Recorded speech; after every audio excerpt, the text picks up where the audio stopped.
ఇది కడుపు మండిన కాకుల కథ. జమానాకెళ్ళి నడిచే శవాల కథ.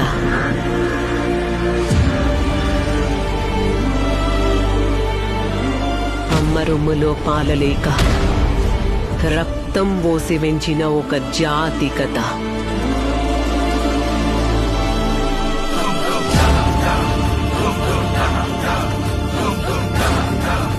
ఒక దగడొచ్చి మొత్తం జాతిల జోష్ తెచ్చిండు.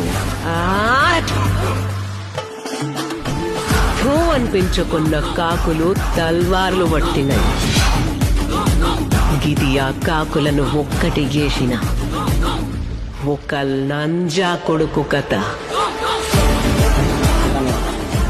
భయపడేవాడు పానిక భయపడే టైం అయిపోయింది. నాకు పుంజు పుంజు ఎట్టుంటది.